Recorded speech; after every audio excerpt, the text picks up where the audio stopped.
خیر لکم، تمہارے لیے بہتر ہے، ان کنتم تعلمون، اگر تم جانو کہ اس کا مطلب یہ نتیجہ کیا ہے، اس کا ملنے والا کیا ہے۔ اللہ پاک خود کہہ رہا ہے اگر تم جان لو کہ ملنے والا کیا ہے قرض کی معافی میں، تم یقیناً معاف کرو گے۔ حدیث بہت ہے لیکن ہمیں ایک بڑی اہم حدیث سنا دی، اللہ پاک سے قبول فرمائے۔ اب جو آیت نمبر 281، یہ زندگی کے ہر موڑ پر اس کو یاد رکھیے انشاءاللہ۔ واتقوا یوما ترجعون فیہ الی اللہ، واتقوا، اور ڈرو لوگوں، یومن، اس دن سے۔ دیکھیے آپ غور کیجیے، حدیث اسی لیے سنا میں نے پہلے میں نے ایک دم یہ دے دیا، ایک چھوٹا سا کام آپ جس پر آپ نے احسان کیا، جس پر آپ نے قرض دیا، جس آپ نے قرض دیا ہے اسے یا تو معاف کر دیں یا مہلت دیں۔ مہلت سے مراد اچھا یہ بھی ہے دیکھو میں 5 دن کا دیتا ہوں، ایسا بھی نہیں، تو شروعی کے ساتھ نہیں، تو شروعی کے ساتھ محبت کے ساتھ، کہ معلوم ہو اسے کہ آپ بہت اچھے آدمی ہیں، لینے والا دعا دے آپ کو، وارننگ نہیں 20 دن کا ٹائم دیتا ہوں نہیں دیے تو پھر کچھ تو کر لیتا ہوں، ایسا نہیں سامان اٹھا لیتا ہوں، یہ محبت سے، محبت کی ایک اٹریکشن کے ساتھ اللہ پاک نے آپ کو سنایا۔ اب کہہ رہا واتقوا یوما، ڈرو اس دن سے۔ اب جب آپ کو ایک اچھا، اسی لیے میں نے ایک عنوان شروع ہی میں باندھ دیا تھا کہ قرض انسان کی ضرورت ہے، تن من دھن تینوں تو انسان کے پاس ہے، کبھی من کا قرض ہوگا آپ کے اوپر، کبھی تن کا قرض ہوگا، کبھی دھن کا قرض ہوگا، اور کسی کا قرض ہو یا نہ ہو ماں کا تو قرض سب پر ہے، صحیح ہے، ماں کا تو قرض سب پر ہے۔ اب سمجھ میں آیا کہ ماں سے دودھ کیوں معاف کرواتے ہیں؟ حدیث و قرآن میں اس کی اصل نہیں ہے، لیکن وجہ یہی ہے کہ وہ قرض ہے تیرے اوپر، اس لیے تو معاف کروا رہا ہے، وہ قرض ہے، واجب اور فرض نہیں تھا، وہ قرض ہے، تو قرض ہے جو معاف کرواتے ہیں۔ لوگ حدیث پوچھتے ہیں ایسا ہے کیا، ویسا ہے کیا، حیدرآباد میں تو اس کا بڑا ماحول ہے کہ معاف کر دوں، محمد زبردستی معاف نہیں کرانا، عمل ایسا کر کہ ماں خود بخود معاف کر دے، ماں خود بخود معاف کر دے، زبردستی معاف کرائے تو منہ سے بول دیتی ہے آپ معاف کرے چل جاؤ، یہ تو کہاں بھی زہر اور دے دیا پیسہ نہیں، عمل ایسا کر خوش کر دے اس کو، عمل سے الحمدللہ خوش کر دے ان کے دل کو، یہی معافی ہے۔ تو قرض ایک ضرورت ہے، شروع میں کہا اب اللہ پاک واتقوا یوما ترجعون، ڈرو اس دن سے جس کا اسٹیٹس 50,000 سال کے برابر ہے، ترجعون فیہ، جس دن میں تم سب اکٹھا کیے جاؤ گے اللہ، اللہ کی بارگاہ۔ پہلے سایہ دے دیا اللہ پاک نے، اور اب کہہ رہا ہے اکٹھا کر دیے جاؤ گے۔ یہ سب توجہ دلانا مقصود ہے، بندے احساس ہو رضائے الہی کا، خوشنودی رب کا احساس ہو تمہیں کہ ہم نے دے تو دیا سایہ کا پیغام، تو کہیں ایسا تو نہیں کہ بار اب تو دے دیا نا اللہ تعالیٰ نے، ہم نے معاف کر دیا تو شاید ملتا ہے، جب جو بھی کرے تو چلتا ہے، ایسا کیسے ہوتا ہے؟ نہیں، جانتے ہیں جن کے پاس زیادہ دولت ہوتی ہے نا خوف اسی کو زیادہ ہوتا ہے۔ اب جو ہے راشٹرپتی جو امریکہ کے بعد اوباما تھے، اب اتنی سیکورٹی کیوں نہیں ہے ان کے ساتھ، اب کیوں نہیں، اب ٹرمپ کے ساتھ زیادہ سیکورٹی کیوں؟ پاور جس کے پاس زیادہ ہو اسی کو خوف زیادہ رہتا ہے، اسی کو ڈر زیادہ رہتا ہے، دولت کا عزت کا جس کے پاس بھی ہو، جو بھی نعمت جس کے پاس ہوتی ہے زائل ہونے کا خوف اسی کو رہتا ہے۔ اس لیے میں جملہ ہمیشہ بولتا ہوں کہ ڈوبتا وہی ہے جو تیرتا ہے، جس کو تیرنے نہیں آتا وہ ڈوبتا نہیں، وہ جائے گا ہی نہیں، وہ جائے گا ہی نہیں، تو تیرنے والا ہی ڈوبتا ہے۔ لوگ اصل یہ کہتے ہیں علماء مفتیاں بڑے بڑے ایسی غلطی کیسے کرتے ہیں، ابھی دیکھیں مہدی پٹن کے حوالے سے بہت ساری باتیں سن رہے ہوں گے، تو ایسی غلطی کیسے کرتے ہیں بڑے بڑے، دیکھو عوام قرآن حدیث کا ایکسپلینر ہے ہی نہیں، تو غلطی کون کرنا، جو ایکسپلینر ہے وہی تو غلطی کریں گے، بھائی عوام کیسے غلطی کریں، عوام تو سننے والی ہے صرف، کہ علماء مفتیاں ہی غلطی، قرآن پاک اسی لیے تو کہا یضل بہ کثیرا ویہدی بہ کثیرا، قرآن کے ذریعے اللہ گمراہ بھی کرتا، قرآن کے ذریعے اللہ ہدایت بھی دیتا۔ آپ دیکھیں صحیح ایکسپلین کرے تو ہدایت دیتا، غلط ایکسپلین کرے تو گمراہ کر دیتا، تو کرنے والے ہی کو تو کہا جا رہا ہے نا، عوام کے کو آئے گی اس کو تو الحمد کی الف نہیں معلوم، صحیح ہے، اس لیے کس کو ڈرا رہا اللہ، وہی کو جو سایہ دیا ہے، کہ دے تو دیا میں نے تیرے کو سایہ، اب اس سایہ کی حفاظت تجھے کرنی ہے۔ جیسے سورہ تحریم کے آیت نمبر 6 میں اللہ سبحانہ نے فرمایا تھا کہ یا ایھا الذین آمنوا قوا انفسکم واہلیکم نارا، اے ایمان والو خود کو اور اپنے اہل و عیال کو بھی جہنم کی آگ سے بچاؤ۔ ارے جب ایمان والوں کہیے دیا تو اب جہنم کی آگ سے بچانے کا مطلب کیا ہوا؟ جب ایمان والے کہہ دیا تو ایمان والے تو جنت لیکن اللہ ایمان والے کہنے کے باوجود کہہ رہا جہنم سے بچاؤ. وجہ یہ ہے کہ ایمان تو ہے, جنتی سودا تیرے پاس ہے, لیکن لٹیرے بہت ہیں, اس سے بچاؤ. یہ برا ہے, اس سے بچاؤ کہ کہیں تیری یہ نعمت کھو نہ جائے, کہیں یہ تیری نعمت ضائع نہ ہو. ایسے ہی سایہ تو مل گیا قرض والوں کو, دینے والوں کو سایہ مل گیا. اب کہہ رہا واتقوا یوما, ڈر اس دن سے جس دن سایہ کی بات ابھی سنا ہے تم نے, اس دن سے ڈر. ترجعون فیہ الی اللہ, جس دن میں اللہ کی بارگاہ میں تم سب کو لوٹ کر جانا ہے, رجوع کرنا ہے, لوٹائے جاؤ گے. ثم توفی کل نفس ما کسبت, پھر پورا ہر نفس کو دیا جائے گا ما کسبت, جو اس نے کمایا ہے.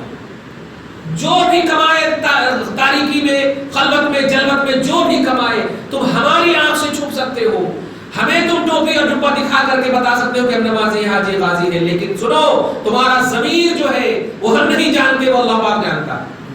تم کس نیت سے, کس ضمیر سے, کس اندر سے کیا کیے ہو, کیسے کیے ہو. اللہ پاک فرماتا ہے کل نفس ما کسبت وہم لا یظلمون, ہر نفس کو اس کی پوری کمائی کا بدلہ پورا دیا جائے گا. اچھا کیا ہے تو اچھا دیا جائے گا, برا کیا ہے تو اس کی سزا دی جائے گی. وہم لا یظلمون, اور اس پر کچھ ظلم نہیں کیا جائے گا. ظلم سے مراد نہ کمی کی جائے گی نہ بیشی کی جائے گی. اب یہ آیت کریمہ آیت نمبر 281 ہے. یہ تو ترجمہ سن لیا آپ نے. اب میں جو بات بتانے جا رہا ہوں اس کو یاد رکھیے گا.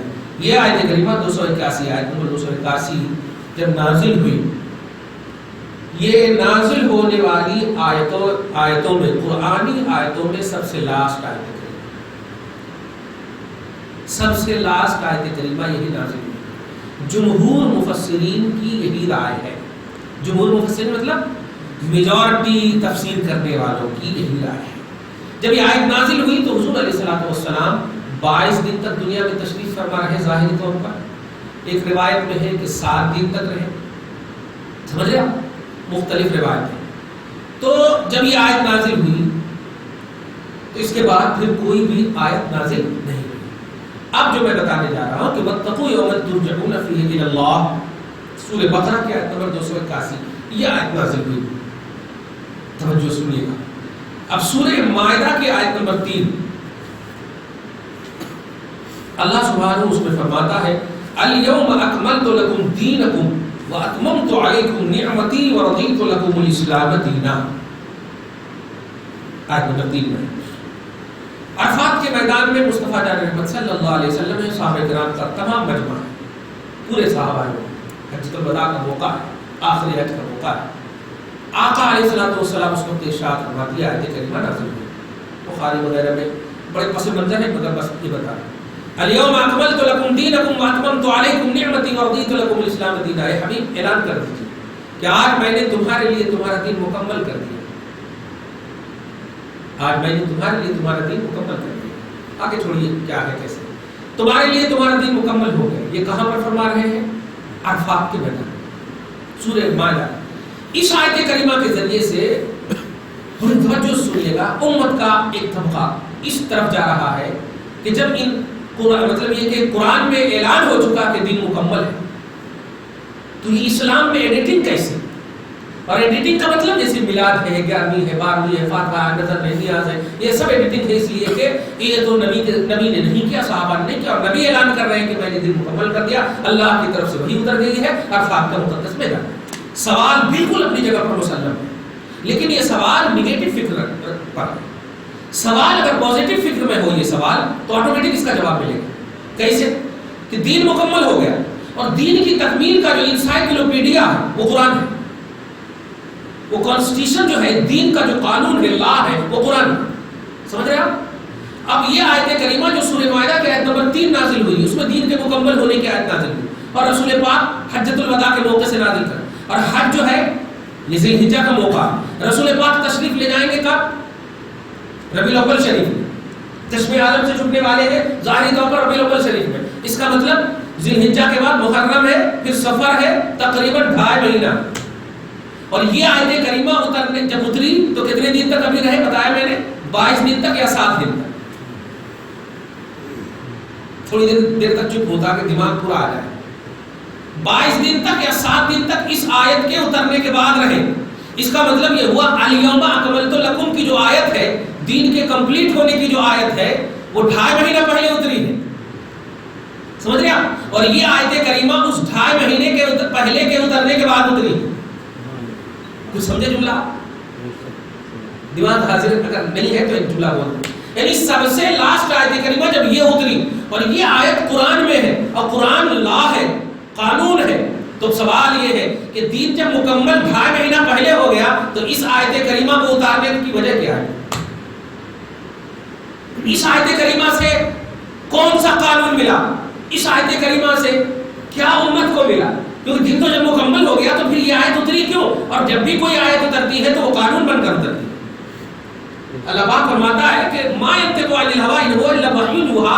یہ نبی کچھ نہیں بولتے اپنی خواہش سے، جو بھی بولتے وحی الہی ہوتی ہے، اور وحی الہی قانون خدا ہے، خدا کا قانون ہے.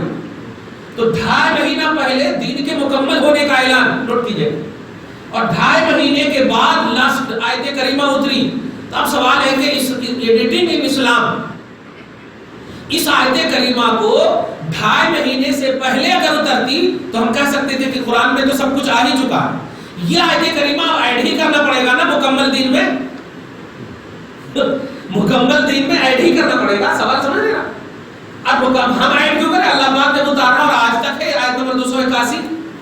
آپ سمجھیں، بس یہی بات ہے.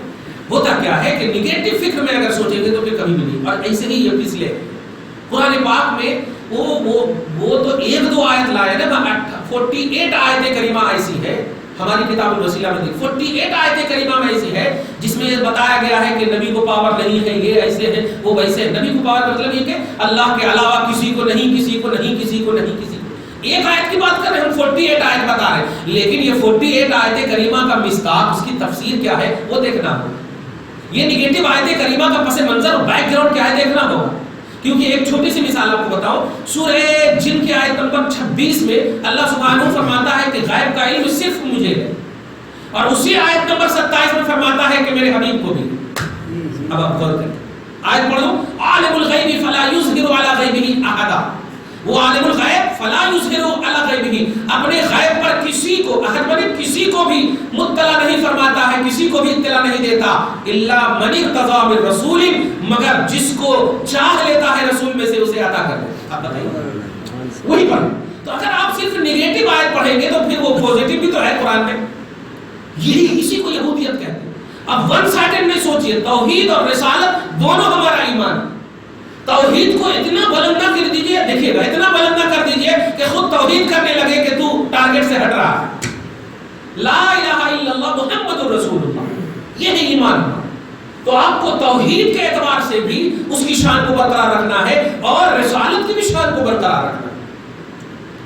یہ پہلو اگر دھیان میں رہا تو سمجھ میں. آپ دیکھیے کیا کام ہے کہ آپ میلاد کو ایڈیٹنگ ان اسلام، 11ویں 12ویں یہ سب کو ایڈیٹنگ ان اسلام کہہ رہے ہیں. تو اس آیت کریمہ کو ایڈیٹنگ ان اسلام ہے یا نہیں؟ کیونکہ اسلام تو مکمل ہو گیا اس آیت کریمہ کے ذریعے سے کہا جا رہا کہ الیوم اکملت لکم دینکم، میں نے تمہارے لیے تمہارا دین مکمل کر دیا ہے. رسول کی طرف سے اعلان ہے، اللہ کی آیت اتر چکی ہے. تو دین جب مکمل ہو گیا تو یہ 2.5 مہینے کے بعد جو یہ آیت کریمہ اتر رہی ہے، 6-7 دن 22 دن سے پہلے نبی پاک کے جانے سے پہلے جو اتر رہی ہے، اس کو قرآن میں رکھنا اس بات کی دلیل ہے کہ اسلام میں ایڈیٹنگ یہ ممنوع نہیں ہے. ہاں اگر توحید اور سنت کے خلاف، اگر توحید اور سنت کے خلاف ایڈیٹنگ ہو رہی ہے، نوٹ کیجیے، توحید اور سنت کے خلاف ایڈیٹنگ ہو رہی ہے، تب جا کر کے وہاں اس آیت کریمہ کا مطلب یہ ہے کہ احکام کی اب آیت کریمہ اترنے والے نہیں ہے، اب کمپلیٹ ہو گئے ہیں احکام اللہ کی طرف سے. یہ مراد ہے. باقی فضائل، کرم، خوف، عظمتیں، فضیلتیں، یہ دو مصطفیٰ جان رحمت کی ایک ایک ادا بتائیں گے آپ. کیونکہ نبی ابھی جب اب 2.5 مہینہ رہیں گے، دین مکمل ہو گیا تو 2.5 مہینہ نبی کا سونا شریعت، اٹھنا شریعت، بیٹھنا شریعت، پورا 2.5 مہینہ شریعت ہے. صحیح ہے. جب مکمل ہو گیا تو سرکار ابھی جو آپ 2.5 مہینہ ہیں تو یہ 2.5 مہینہ آپ کی زندگی ہمارے لیے آئیڈیل ہے یا نہیں؟ سورہ احزاب کے آیت نمبر 21 میں اللہ سبحانہ فرماتا ہے لقد کان لکم فی رسول اللہ اسوۃ حسنہ، رسول اللہ میں آئیڈیل تلاش ہو. تو یہ جو 2.5 مہینہ ہے اس آیت کے اترنے کے بعد آئیڈیل ہے یا نہیں رسول اللہ؟ یقیناً آئیڈیل ہے. کہنا یہ ہے کہ اس آیت کریمہ کا جو پوزیٹو تصور ہے وہ یہ ہے کہ لوگوں اب احکام کی کوئی آیت اترنے والی نہیں ہے. خدا کا جو حکم پلرس کے اعتبار سے تمہیں دیا جانا تھا وہ دے دیا گیا. اب کوئی احکام کی آیت نہیں اترے گی. فضائل یہ تمہارے اس میں. ارے جب نفل جو ہے میں نے کنڈیشن ہی نہیں لگایا کہ آپ 2 رکعت پڑھیں یا 4 رکعت پڑھیں یا 8 رکعت پڑھیں, جتنا آپ کو موقع ملے پڑھیں, عبادت اللہ کی. تو جب رب نے خود آپ کو اختیار دیا نوافل میں جو فضائل کی باتیں ہیں, جبکہ سب ایڈ ہو رہا ہے آپ کے دین میں, ہو رہا ہے کہ نہیں؟ آپ کو کہا اللہ تعالیٰ نے کہ آپ نفل اتنا پڑھو, نہیں پڑھا, نہیں کہا اللہ تعالیٰ نے آپ جتنا چاہیں آپ پڑھیں. فرائض اور واجبات مکمل ہو گئے ہیں, جب موقع ملے نفل پڑھ لیجیے, نفل کی نماز پڑھ لیجیے, ایکسٹرا کہتے ہیں. تو جب اس میں کنڈیشن نہیں, لیکن یہ پڑھتے ہیں تو کہاں ایڈ ہوتا ہے؟ دین ہی میں تو ایڈ ہوتا ہے, دین ہی میں ایڈ ہوتا ہے. مطلب کیا ہوا؟ فضائل کی جو پہلو جو ہوتے ہیں نا, اس میں آپ کو اختیار دیا گیا ہے. اسی لیے شروع میں کہا نیتیں آپ کی درست ہیں تو فضول نہیں فضل نظر آئے. نیتیں درست ہے, خیال صحیح ہے تو فضول کا پہلو نہیں فضل نظر آئے گا. آپ اس کی چھوٹی سی مثال آپ کو بتاؤں. رسول اعظم صلی اللہ علیہ وسلم, آپ بتائیے, بخاری شریف کتاب الشروط میں حدیث ہے, جب بھی پڑھتا ہوں میں تو میری بات کھل جاتی ہے کہ رسول پاک وضو کر رہے ہیں, وضو کا پانی لے لے, یہ تھوڑی سی ٹھیک ہے, سمجھ میں آتی ہے بات. لیکن ناک سے نکلی ہوئی چیز لے کر کے پورے ہاتھ اور جسم پر ملنا, یہ لاجیکلی طور پر سمجھ میں نہیں آتی. آتی نہیں آتی. اب بخاری شریف میں یہ حدیث ہے کہ جب ناک سے نکالتے تھے رسول اللہ تو صحابہ کے ہاتھ ہی میں وہ گرتا تھا اور اس کو لینے کے لیے صحابہ لڑ پڑتے تھے. کادو یقتتلون کا لفظ ہے بخاری میں, لڑ پڑتے تھے. اب امام بخاری اس حدیث کو لا کر کیا بتا رہے ہیں امت کو؟ کیا بتا رہے ہیں؟ پھر بھی فتویٰ نہیں دیتے ہیں کہ آپ تلاشو جا کر کے وہ لے لو, اور یہ ہے فتویٰ ایسا نہیں. تو احکام جو ہے اپنی جگہ متعین ہے. فضائل کے لیے آپ کا دل آپ کے ساتھ ہے, آپ کا ضمیر آپ کے ساتھ ہے, آپ کی نیت آپ کے ساتھ ہے. سمجھے آپ؟ آج آپ دیکھیے اپنی آل اولاد کے لیے دوسرے کے بچے پیخانہ اگر پھر گئے راستے میں تو پتا نہیں 100 مرتبہ جا کر بولیں گے. اپنے بچے پھر گئے تو پہلے اٹھانے کی فرصت کریں گے, پہلے اٹھانے کی فرصت. اب اٹھائیں گے اپنے اوپر گر رہے تو ارے نہیں بچہ ہے چلو ٹھیک ہے, وہی دوسرا اگر کر دے تو بچہ نہیں ہے. تو فضائل کے جو پہلو ہوتے ہیں, ایکسٹرا پہلو جو ہوتے ہیں, وہ نیت پر ڈیپینڈ کرتے ہیں. تو ایسے ہی میلاد کا پہلو ہو, 11ویں کا پہلو ہو, نظر نیاز کا پہلو ہو, ان سب کو یہ کہتے ہوئے کہ دین مکمل ہو گیا, یہ ایڈیٹنگ اسلام ہے. یہ اگر آپ نگیٹو فکر میں کہہ رہے ہیں تو یہ بہت بڑی غلطی ہے. پازیٹو فکر میں کہہ رہے ہیں تو ہے, ہم بھی کہتے ہیں یہ ایڈیٹنگ ان اسلام ہے. ایسے ہی جیسے آیت نمبر 281 یہ ایڈیٹنگ ان اسلام ہے. یہ احکام اور اسلامی قانون کے اترنے اور عملی دنیا میں جتنی بھی آیتیں اترنی تھی وہ سب اللہ پاک نے اتار دیا. اب جو ہے یہ ایڈ کیے ہے, فضیلت کی ہے کہ لوگوں سایہ تمہیں نصیب ہو چکا ہے, ایک قرض دینے والوں سایہ نصیب ہو چکا ہے. اس سایہ کی حفاظت کرنا کہ اس دن سے ڈرنا, اس دن سے ڈرنا. اب یہاں پر یہ آپ کے فرض اور واجب نہیں کہ آپ ڈر کے بیٹھ لیتے بیٹھے. جیسے اب ظہر کی نماز آزان ہو جاتی ہے تو اب آپ اپنے بستر کو چھوڑنے کی مکمل فکر کرتے ہیں اور آ جاتے ہیں. لیکن ڈر کے لیے کوئی آپ کا کنڈیشن نہیں ہے, جہاں چاہو ڈرو, گھر میں ہو ڈرو, باہر ہو ڈرو, ہر پہلو میں آپ کو ڈر, یہ کوئی کنڈیشن نہیں. دیکھا, یہ فضیلت کی بات تھی, یہ خوف کی بات تھی. سمجھ گیا؟ تو یہ آیت کریمہ نے آپ کو ایک زبردست تصور دیا, پازیٹو کو سمجھنے کے لیے بھی اور نگیٹو کو بھی سمجھنے کے لیے. ایک اور چھوٹی سی مثال دے کر ختم کر دوں, وہ یہ ہے کہ صحابہ کرام کے زمانے میں, صحابہ کرے کیا, صحابہ کرام کے زمانے میں جو تصور تھا وہ توحید کی تعمیر کا تصور تھا. دھیان دیجیے, یہ بڑا اہم جملہ ہے. توحید کی تعمیر کا, اس کو مٹ زبان میں یہاں سمجھا دو. جیسے گھر آپ کا ہمارا بن جاتا الحمدللہ, چھت بھی پڑ جاتی ہے, پورے سب کچھ بن جاتے ہیں, لیکن اس وقت تک آپ شفٹ نہیں ہوتے جب تک کہ پینٹنگ نہ ہو جائے. پینٹنگ کا کیا تعلق ہے رہن سہن سے بتائیے؟ تو جب چھت پڑ گئی حفاظت ہو سکتی ہے نا, لیکن آپ کیوں نہیں جا رہے ہیں؟ نہیں, اس کی زینت اس گھر کا کمال ہے. تو ایسے ہی صحابہ کرام جو ہے اسلام کی تعمیر کر دیے, اب بزرگان دین اس پر زینت چڑھا رہے ہیں, ہم اور آپ اس پر زینت چڑھا رہے ہیں. یہ ہے ایڈیٹنگ اسلام. تو یہ زینت اسلام ہے, یہ خوبصورتی ہے اسلام. دعا ہے پروردگار عالم آپ کو ہم سب کو سچا پکا موحد مسلمان بنائے, تقاضۂ کلام ربانی کو سمجھنے کی توفیق نصیب فرمائے, مثبت و منفی ہر دو پر ایمان کامل طور پر ہم سب کو رکھنے والا انسان اور مومن بنائے. گھر بار میں اولاد میں برکتیں عطا فرمائے, ہمارے بڑوں کو عزت و وقار کا جینا نصیب فرمائے, چھوٹوں پر شفیق بنائے. گھر بار میں جتنی بھی ماں بہنیں بیٹیاں ہیں سب کی نیک و جائز تمناؤں کو پوری فرمائے, جو پریشانیاں ہیں دور فرمائے, عریانیت سے, مغربیت سے, بے حیائی سے, شرم و حیا کو تار کرنے والے اعمال سے محفوظ اور معمول فرمائے. وصلی اللہ تعالی علی خیر خلق محمد و آلہ و اصحابہ اجمعین.